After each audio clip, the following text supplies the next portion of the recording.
Janis Joplin didn't have a long or prolific career. The freewheeling Texas blues rock howler recorded just 4 albums between 1967 and her fatal prohibited substances overdose in October 1970. But in that short time, she left an indelible mark on rock and roll history. Joplin lives on through hits like Piece of My Heart and Me and Bobby McGee and the generations of musicians she inspired. Today, I will show you rare photos and tell 11 facts about a one-of-a-kind talent who left the world too soon. Janis Joplin had a naturally beautiful voice. Fans loved Joplin for her rough-hewn, whiskey-soaked, down-and-dirty vocals. But as a young girl in Port Arthur, Texas, Joplin actually had a traditional, pretty soprano she inherited from her mother. The future hard-living rebel even sang in the church choir and glee club. You, friends, can leave an everlasting mark in the history of my channel. To do this, you just need to click on the subscribe button. It is not difficult for you to do it, and I will be very pleased. Blues music saved Janis Joplin's life. By her teen years, Joplin had become an outsider. Her peers teased her for having acne and being overweight.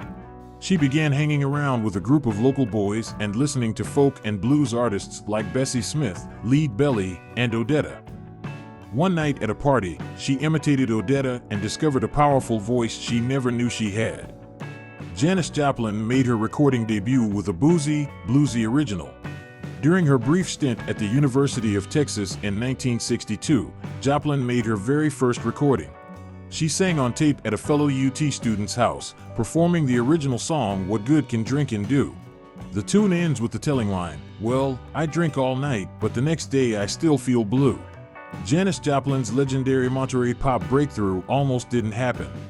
Before taking the stage on Saturday afternoon at the 1967 Monterey Pop Festival, Joplin's band, Big Brother and the Holding Company, refused to sign a film release. As drummer Dave Getz told Billboard, they were under the impression everyone was playing for free, and a documentary seemed contradictory to the era's hippie spirit. But after Janis and the boys turned in a phenomenal set, festival organizers urged them to come back on Sunday and work their magic for director D.A. Pennebaker's cameras. There was disagreement within the band, but Joplin convinced everyone to return the next day. She wanted to be successful, Getz said. There was a lot of placating her at that point.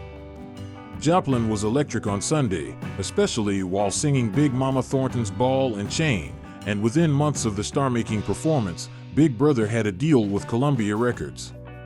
Janis Joplin covered the Bee Gees on her first solo album. After leaving Big Brother and the Holding Company in 1968, Joplin made her solo debut with 1969's I Got Dem Old Cosmic Blues Again Mama. The album features To Love Somebody, a song written and originally recorded by the Bee Gees. This may seem strange, but the late 1960s Bee Gees were a groovy pop-rock group years away from morphing into the white-suited disco mavens they'd become with the Saturday Night Fever soundtrack. Soul jazz legend Nina Simone covered To Love Somebody that same year. Janis Joplin bought a gravestone for her idol. Joplin never forgot the power of Bessie Smith, the singer whose music changed her life as a teenager. In August 1970, Joplin teamed up with Juanita Green, who'd once worked in Smith's house, to purchase a headstone for the late blues great's previously unmarked grave. The epitaph reads, "The greatest blues singer in the world will never stop singing." Smith died in 1937, about 6 years before Joplin was born, so the two never met. But Joplin would sometimes tell people she was Bessie reincarnated. Janis Joplin's biggest chart hit came after her death. Joplin died of an accidental overdose on October 4, 1970. The posthumous album Pearl arrived 3 months later and spawned the hit Me and Bobby McGee, co-written by Chris Christopherson and originally recorded by Roger Miller. Joplin's cover version reached No. 1 on the Billboard Hot 100 on March 20, 1971, giving the late singer her first and only chart-topping single. In her lifetime, Janis Joplin only had one real hit.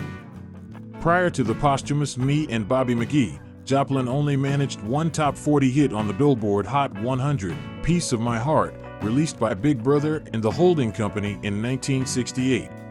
The single reached number 12, helping to propel the album Cheap Thrills, her second and final LP with Big Brother, to number 1 on the Billboard 200.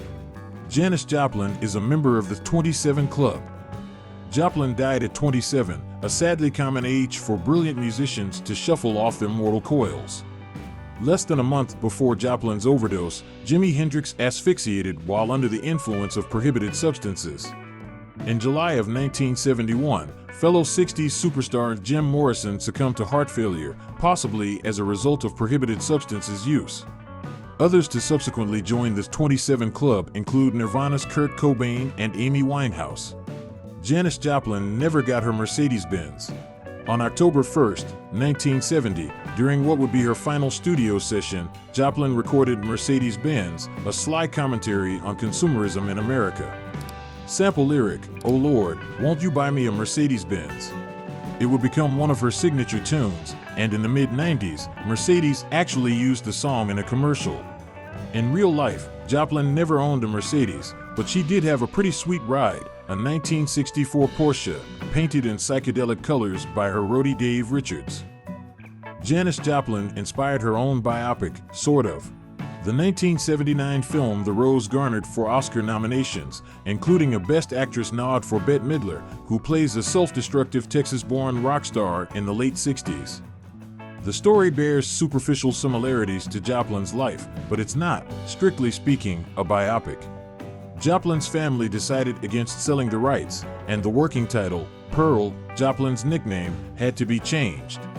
In the decades since, numerous actresses have been linked to failed Joplin biopics, including Amy Adams, Courtney Love, Pink, Brittany Murphy, and Melissa Etheridge. Hope this video made you remember some good times in which Janis Joplin's music played.